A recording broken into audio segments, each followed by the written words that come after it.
Okay, hello. I am currently, this is an overdub because as I'm editing the video, I realized there's some stuff going on with Logic that was messing with my audio. So I kind of cut in and out a little bit in the beginning, but I don't think there were any other issues besides that. So basically, what I'm going to do is I'll play the track a little bit. You'll hear that in a moment, and then you'll see me go through the mix bus stuff.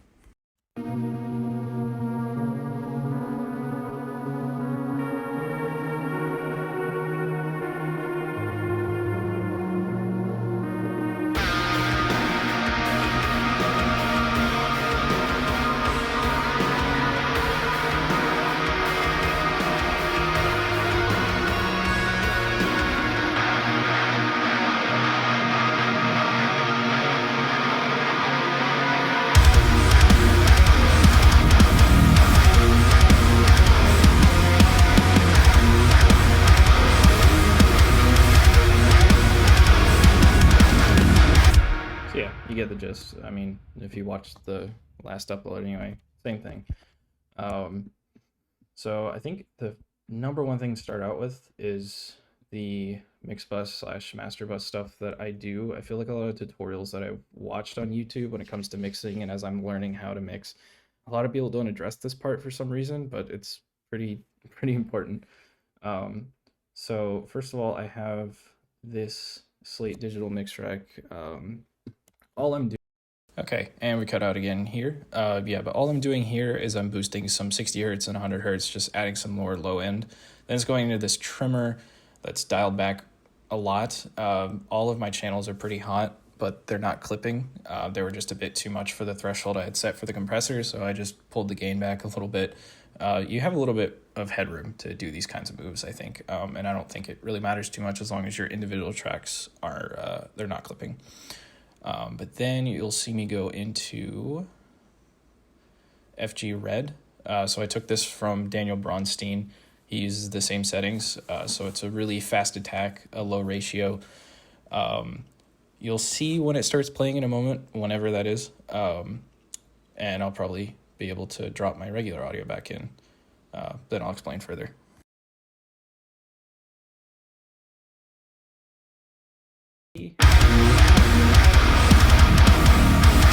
About. And that looks like a lot for a mix bus, but the ratio is so low that there's honestly not that much compression going on. Like I could probably crank this and possibly get away with it.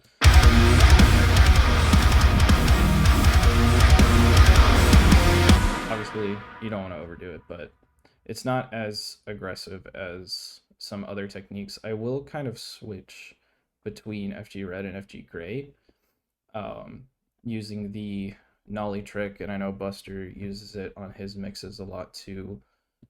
So I'll kind of flip-flop between these two methods to see which one I think fits the song better. This one felt a little bit just too pumpy and aggressive for the sake of this song, but and it cut out again. But yeah, I'm using Saturn 2 on this Magic Mastering preset. Nothing else changed besides that. It's just in the chain. And then you see me go into virtual tape machine.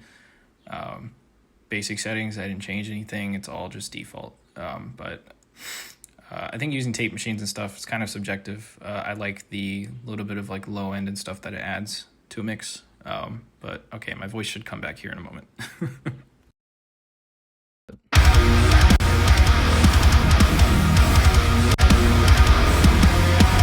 Yeah, anyway. Then I'm going to SAR standard clip, hard clip, no oversampling, just to get some of those drum transients clipped off before it hits the limiter.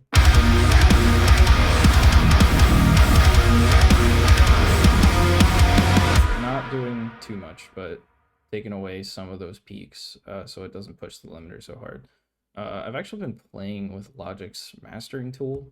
As far as I can tell, it's a limiter and an exciter, but it does some cool stuff. A lot of the time I do like the EQ recommendation that it puts out after analyzing the track, so I'll add a little bit of it, but again, it's not huge or anything.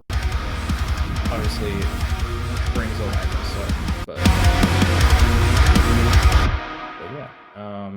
So that is covered now. I will move on to the drums. So in the drum bus, I have BG drums, kind of just as a parallel compression effect. Open setting, medium compression, about a half mix.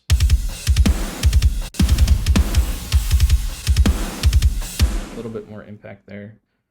This is Pultec EQ, boosting some of the low end and also some of the higher, like 16K stuff. Honestly, 16K, I mean, it's really high up there. It's kind of pointless as well. But yeah, and then off to standard clip again, before it hits the final clipper in the master chain. And it's not even doing anything, really. But yeah. So onto the kick, or actually onto the drum kit itself. I think should have probably covered that first, but I'm using Superior Drummer 3 with the NY Studios Avatar kit. So the kick is entirely sample replaced, because it really doesn't sound that good on its own. Yeah, just weak, flubby. So I am using Trigger 2 to use my own samples. So I have a combination of a whole bunch of different things. These samples here, these 4 samples, are all stock Steven Slate TCIs.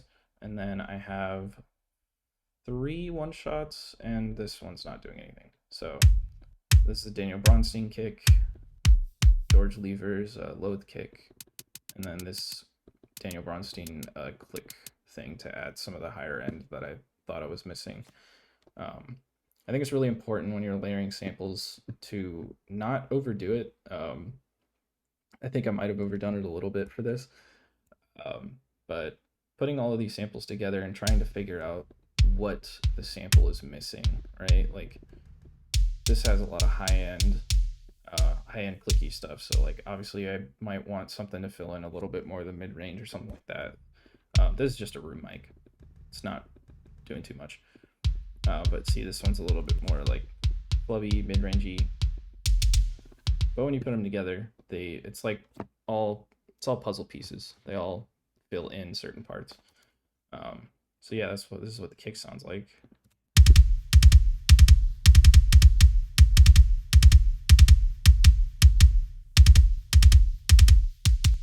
Kind of going through everything. You see as I add the samples back in,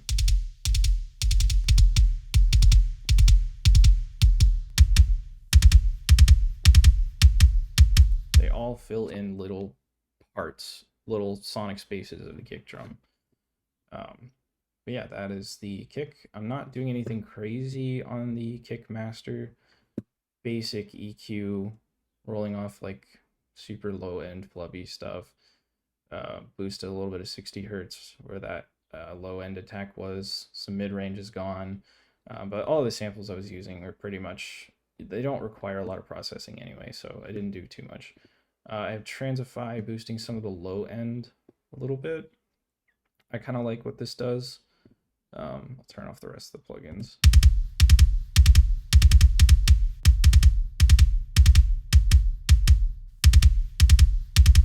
Yeah, boosting some bass, some mid and treble. And then I'm using Mix Rack, where I'm also boosting some more EQ in here. Nothing super crazy, some 50 hertz boost, some 5K boosts. And then into a transient shaper. So I'm only boosting the lower mids of the kick because I wanted a little bit more of that attack so it didn't sound so thin. Again, not sure if I'm doing too much with this, but yeah, that's that. Infinity bass was not used. Don't worry about it. Clipper, just a little bit of clipping. Nothing insane. And then I had this enveloper to kind of acts as a transient designer as well to bring down some of the length of the kick.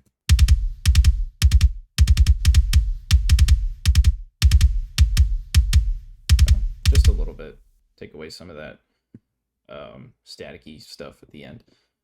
So then onto the snare, everyone's favorite, right? The snare is actually completely replaced for this one. I have originally been using the Near Z custom, but for this one I switched it out for, I have a counter kit snare. Oh, get that. Counter kit snare, and then 2 snare tops, pork pie low tuned from King Lake Drums.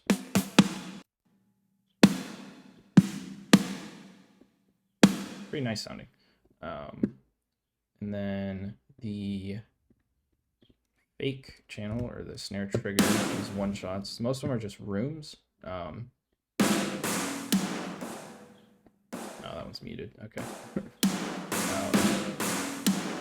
So yeah, all these are pretty much just like very open room one shots that just help the initial crack of the snare. Everything kind of like opens up with the room sounds here. I'm doing a little bit of processing on these rooms as well, boosting some of the mid range, because I feel like the rooms live in this kind of range, and the actual snare itself, cutting these frequencies lets the room in a little bit more, because you have the fundamental around here, and then just taking out a little bit of harsh stuff, and then boosting some of the higher airy stuff. Pro C2, compressing it a little bit, I guess. I don't know where I got that idea. Yep. And then decapitator, adding some saturation.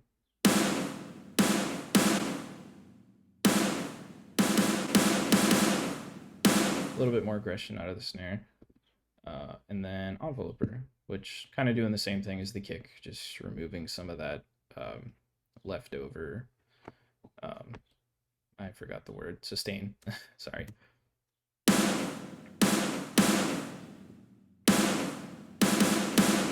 Not too big of a move there. And then I guess this gain plugin, I don't know why that's there. Doesn't matter.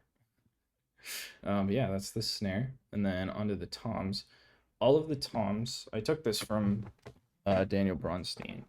All of the toms are on one channel. So they're all on one channel from Superior Drummer, routed out. I don't know if I have a tom part somewhere. There's got to be something. There, that works. Yeah, so all these toms are on one channel, and then I just process them all together. Kind of like the kick, just removing low end, boosting some of that attack that you want in the low end, some mids that you don't need, and then a little bit of air and stuff up here.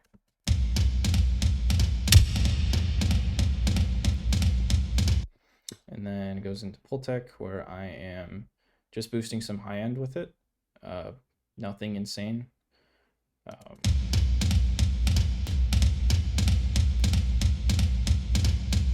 Also boosting some like 200 a little bit.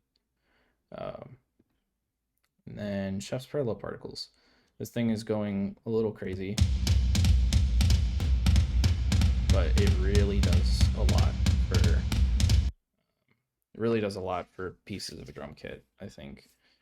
It's kind of going a little overboard, but who cares? Then it's going into Verb Suite, so I have a little bit of reverb on the channel itself. I didn't really use reverb sends for anything. Speaking of which, I should probably go back to the snare right quick, because I forgot to look at the snare bus. Okay, we'll cover that after this. So it's just going into Verb Suite, just a little bit of reverb, nothing insane. Add a little bit of depth. Okay, but moving back to the snare bus, with the one shot and the real snare together. Moving that low end you don't need in a snare. All that stuff. Boost the fundamental a little bit. Didn't do too much to the mids, and this is here for some reason. don't know. Smash and grab on the grab setting. I'm probably hitting like, say like -7. Yeah, about -7, -5. Just on the snare setting, just pull the threshold back a little bit. I added some beef for the beef knob. I think that's also pretty important to help your snare not sound so weak, is to just add some of that.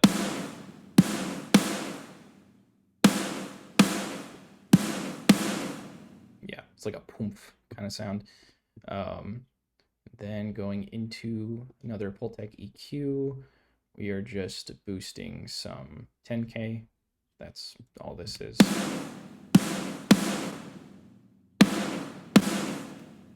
A little bit more presence there. Into Valhalla Supermassive on the dirty snare preset. So a little bit of reverb.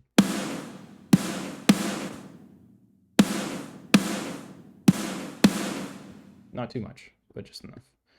And then I don't know why there's 2 more EQs here.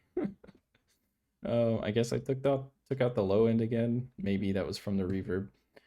And then took out some of the mid-range stuff as well that built up because of said reverb. And then into the clipper, which is doing a lot more on the snare than it was on the kick.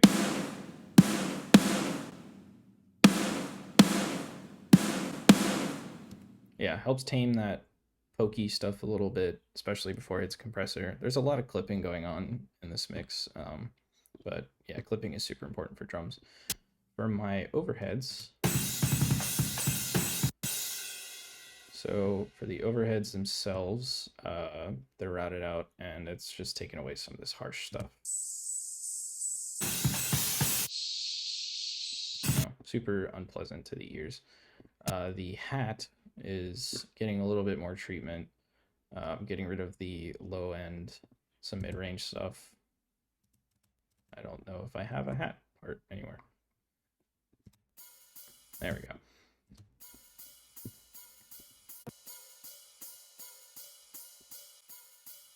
Yeah, some mid-range stuff, some harsh stuff, and then boosting a little bit of air for presence. This is boosting some 20K. Or no, I'm sorry. It's not boosting 20K. It's boosting 8K. That's all it's doing. Not really that noticeable. And then it's getting compressed a little bit with the 2500 compressor from API.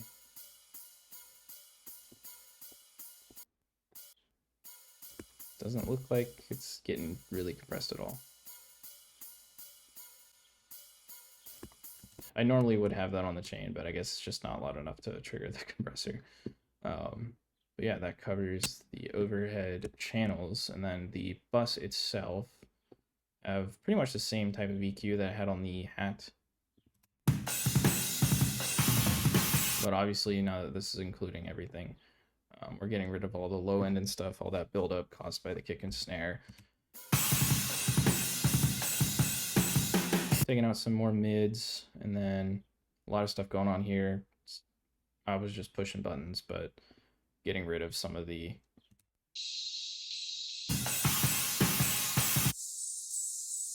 all that bad stuff. Most of the stuff in this range, I'd say like probably about 3.5K to like 7.5K. It's just a lot of it is just not fun to listen to. Another Tech. What's going on here? Sorry. So this is boosting something. I actually don't know what this is doing. I think it's taking out some 700.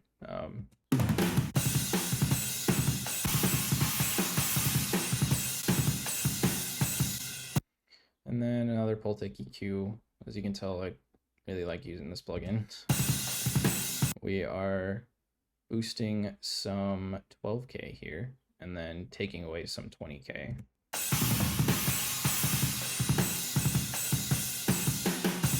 But yeah, that's that. And then a gain plugin, I was kind of pushing it into this compressor so that it would compress a little bit more. I think maybe that's why this one wasn't working, but either way. So I'm kind of looking for it to duck down a little bit on the snare and the kick as well. But yeah, that's that, all these settings. Pretty basic settings. So that covers the overheads, and now onto the rooms. I'm not doing any processing on the room bus, just on the room channel. So first thing I did was do some saturation. So I'll turn off everything else.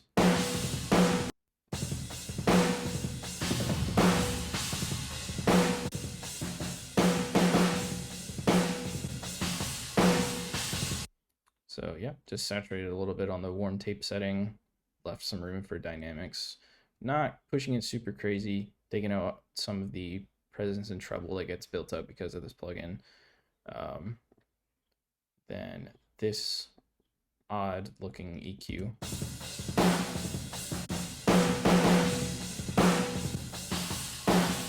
One of the big things about this room mic specifically was getting rid of the actual note that the snare creates.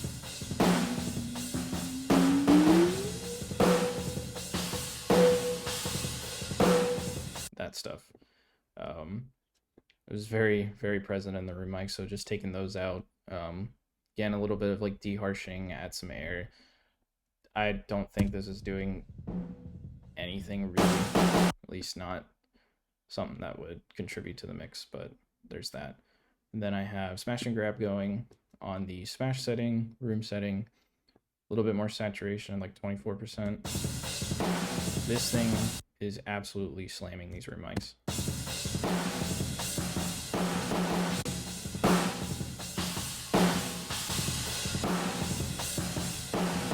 You can hear how when the snare hits, the way this compressors work, I guess it's the attack and release settings. That snare sustain is a lot more drawn out, which I think is something that you want in a modern mix, because the short little burst of rooms just doesn't really cut it.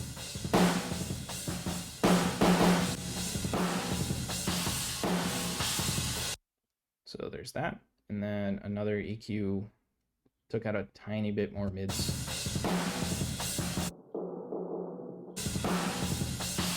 Felt like there was a bit too much buildup there. And then it is getting sidechained to the kick, but albeit it's not doing a huge amount, if I remember correctly. Yeah. It's to help keep the kick beater out of the room mic to not conflict with the actual kick. It's not compressing too hard. I have it on a hard knee 4 ratio, just out in the threshold, super fast attack and release. It's just supposed to be kind of like in and out, like, excuse me, super fast. But yeah, and we already went over the drum bus itself, so I will move on to the bass. So I'm using Gin Bass 1. I've been too lazy to upgrade to 2. I'm using the DI though, and then I'm pushing it through parallax with these settings here.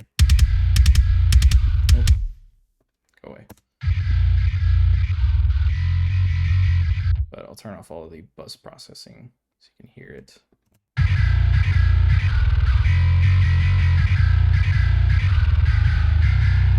Super meaty. I like it. I think it's a good starting point. I didn't do too much to these settings. I picked this preset and then I did some EQ work down here and messed with the compression. But as far as I'm concerned, all of this kind of remained the same. Definitely added a little bit of input, but then there's nothing else going on the channel itself. Ignore these sends. They're completely unnecessary. But on the bus itself, I start with parallel particles, adding some pretty much a little bit of everything. Some of the sub frequencies at like, what does that say, 64? Yeah.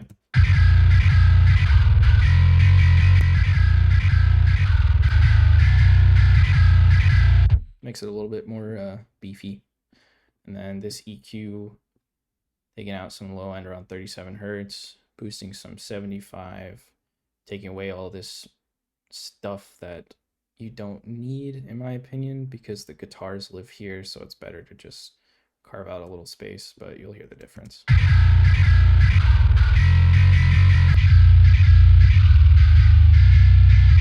then taking out a lot of this super kind of stuff. Don't need it. Then into, I guess, virtual mix rack.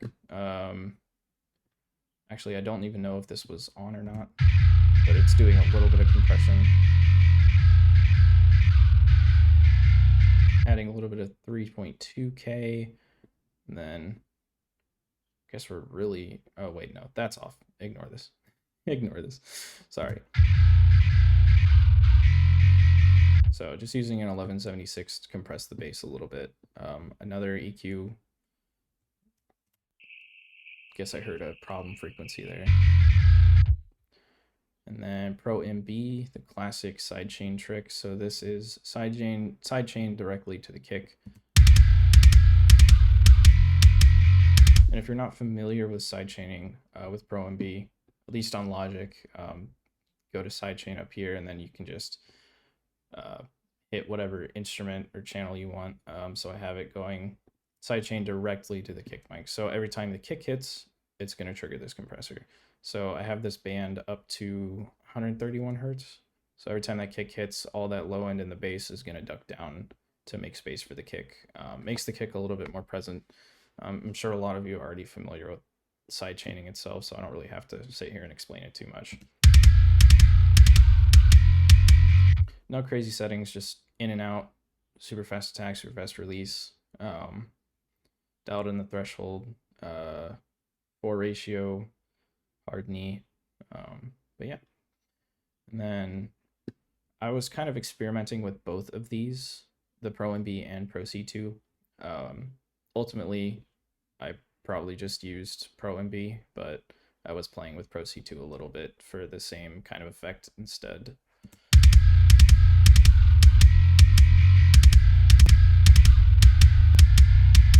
Either one works, sometimes both even, who knows. But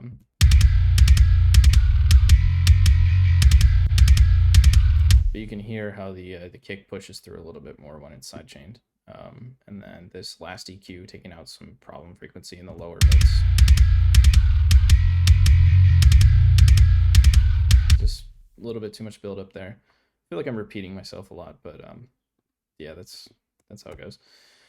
Okay, yeah, that covers the bass. And then this channel right here is just for tracking. So I'll track on this channel, and then I'll just move it down to the respective whatever other channel that I want.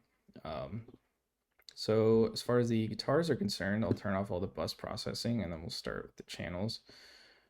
So most of the channels are the same. So I start with, I have my DI going in, and I'm taking out some low end and then boosting a lot of this, I call it the scrangly stuff. Just helps the DI. And you'll also notice that that's not transposed either, but we'll get to that. Definitely translates a lot better when going through an amp. So Tone Forge was not used, so ignore that. So I'm going through Gojira, I think for the sole sake of transpose and my overdrive. Yeah, just very basic overdrive settings, and I'm tuning down. Goodness, excuse me. My Gallagher is a 27-inch scale, and it stays in drop F sharp like all the time, and then I just transpose accordingly to whatever key I want to use. So it's going down 3 semitones, and then I just have this very basic overdrive setting. Nothing else going on here. And then it goes into my favorite amp sim. If you haven't figured it out, I am absolutely a Mike Stringer fanboy. I love his writing, and I think he's been a huge inspiration for my writing over the last 3 or 4 years. But I'm just using the chunk preset. I didn't change anything, anything at all. Maybe I moved around some of this overdrive.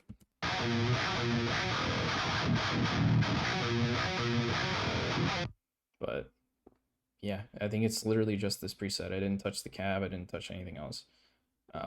And then I have it going into gain reduction from JST for the lo-fi effect.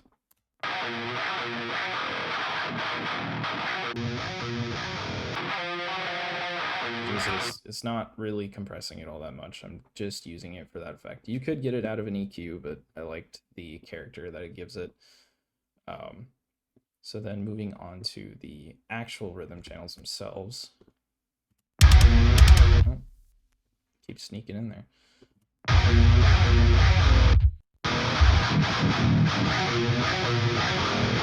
So those are the rhythms by themselves. Again, same EQ, EQ in the DI. Then it goes into, again, Gojira, same settings, overdrive, transposing, and then mix wave with the chunk preset. And I did control some of the output a little bit, just because it was a bit hot, but these are both exactly the same, the left and the right.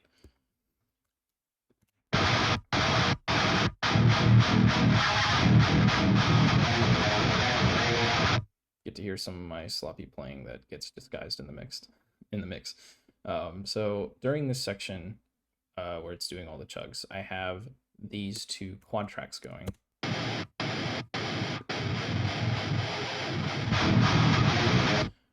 Kind of like how we were talking about with the kick drums and all the different samples. The quads are going to fill in some sonic space that the original tracks just don't fill in. So what I'm doing for the quads is same DI EQ,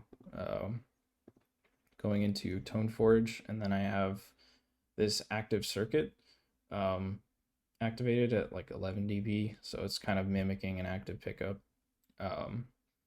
And then it's going into Fortin Nameless, which is a crazy plugin for like super low tune stuff. So that's why that's why I used Nameless, because I'd get a little bit more note definition out of the quads, because I'm also transposing them. First, they get transposed to the original key that I'm using. So like the other ones are also transposed down 3 semitones. I'm using the grind pedal, only using the grind pedal. And then it's going into Stringer. I'm using this rhythm post-process preset. And then it's also transposed down an entire octave from that. So this would be D sharp 0, I think.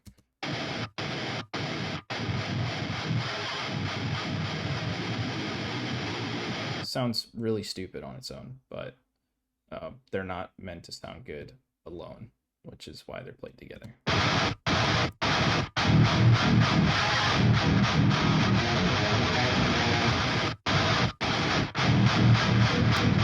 So yeah, that covers those rhythm tracks. And on the guitar bus itself, I have parallel particles. Oh.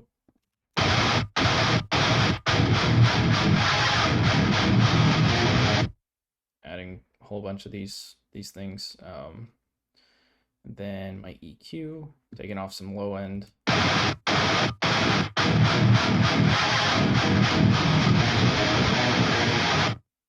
And then Decapitator, secret weapon.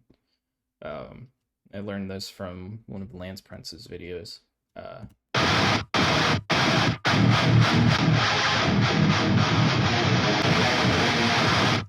Using the E setting, I'm at like 40% mix ish. Just driving it a little bit.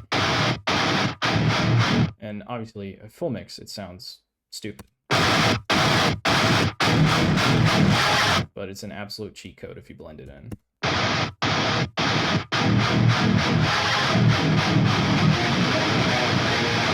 Gets a little bit more bite out of the guitars, at least I think so. And then I have Transify going, where I'm boosting a little bit of the mid and treble, and taking away some of the attack in the low mid, kind of to compensate for palm mutes and such, because they live around that range.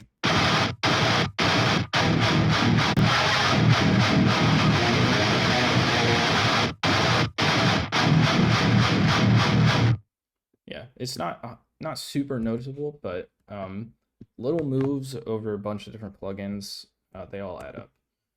But that covers all of the guitars. And then moving on to the lead bus, these are pretty straightforward. I have a whole bunch of different leads here. Let me just cool. So this first lead I have, everything in here, as far as I'm concerned, is, oh, there's one that snuck in there, that's tone hub. But most of everything is pretty much always going to be mixed wave mic stringer. So I have this lead where I'm using, also there's not a ton of processing going on the bus, just some EQ. I'm using this eerie pad setting.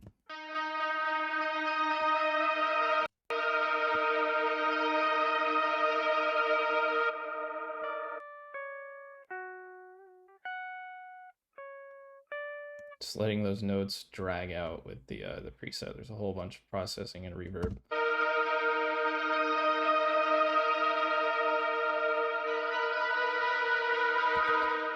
And then I'm also adding a little bit more reverb with Supermassive.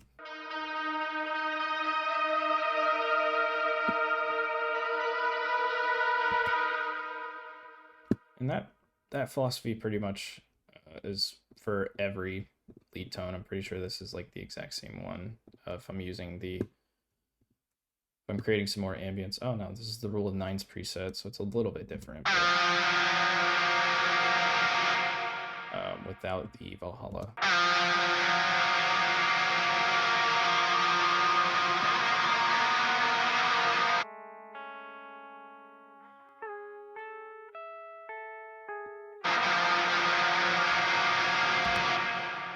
Just absolutely drowned in reverb. I did move the wet knob up a lot for this preset, and then of course had to add some more on top.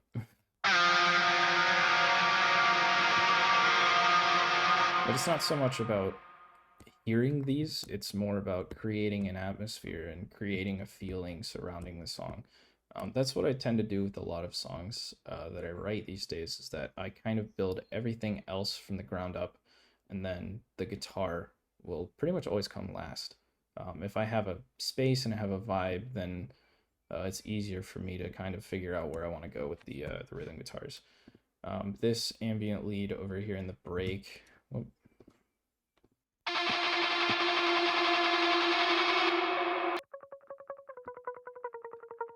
little bit of like 8th note picking or 16th note picking. I have it on Top Gun, I guess. I don't think this isn't doing anything other than transposing, actually. So don't worry about that. And then it's going into Tone Hub, where I'm using Lance Prince's Beta Pup's Fault Lead.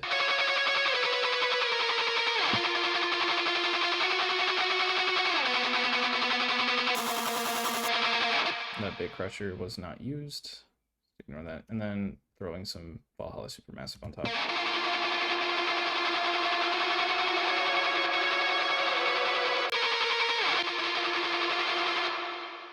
All the reverb. Then this chorus lead here.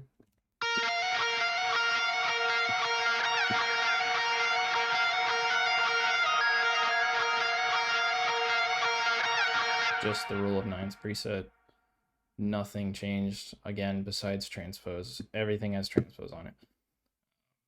Then adding, of course, some Supermassive.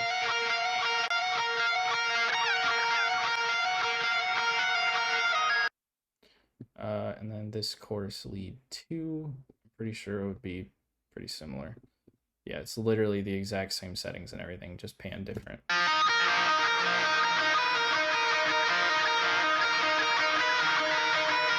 So that covers all of the lead channels. I don't know why there's 2 extra ones here. Let's get rid of those. But altogether, we get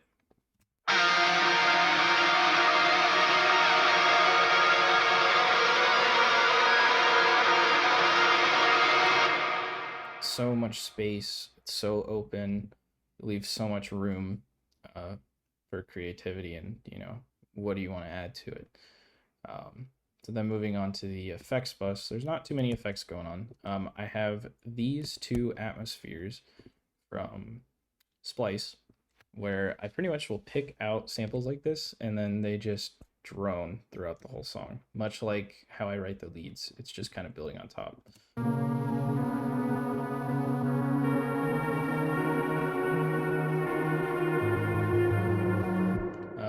there's nothing going on here besides some pitch shifting to match the key, because I really like the sample, but it was in F sharp and I needed it in D sharp. Some EQ to take out the mids. Just leave some more room for guitars. This bit crusher was awesome. I think it helped capture a little bit more of that like nostalgic effect I felt like this sample kind of gave off.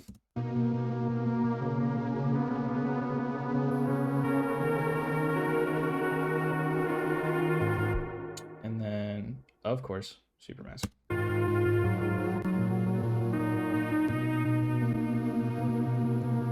So there's that, and then I have this second atmosphere that comes in later in the song. This one's actually quite interesting. So I'm gonna leave the pitch shifter on again, just matching the right key. So the sample itself, pretty cool sample. Feels a little weird on its own for this song. Took out some low end, low mids, boost some highs. And then it's actually running into Pliny. And it's just going into the, I had it on the default setting. I probably switched up some, I think I just switched up the reverb. That was all I did. I added some more reverb, and then we get this.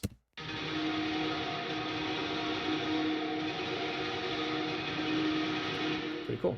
And then these two together.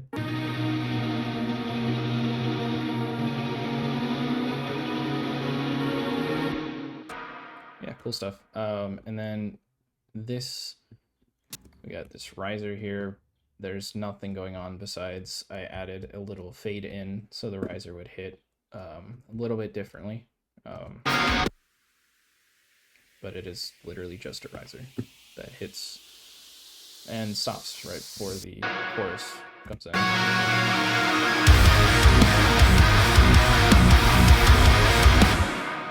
And then I have these last two drums. So I just bounced down the MIDI that I made into an audio file, and then so here's what it sounds like on its own.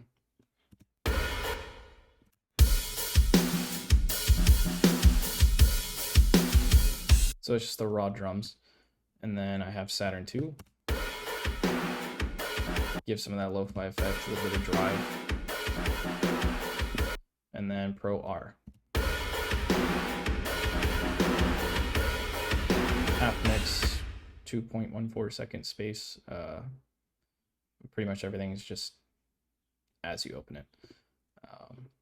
And then the same thing applied for the other one here. It's the exact same processing. But I think that covers pretty much everything in this song. Yeah. Went over drums, and then I went over the master bus. Yeah, that pretty much does it. Hopefully some of you guys found this helpful. If you have any questions, please feel free to hit me up on email, or you can text me on Instagram. I'm pretty responsive, so if anyone's interested in writing lessons, or if anyone just wants to reach out and has a question, by all means, please hit my email or my DMs, whatever. Yeah, take it easy, guys.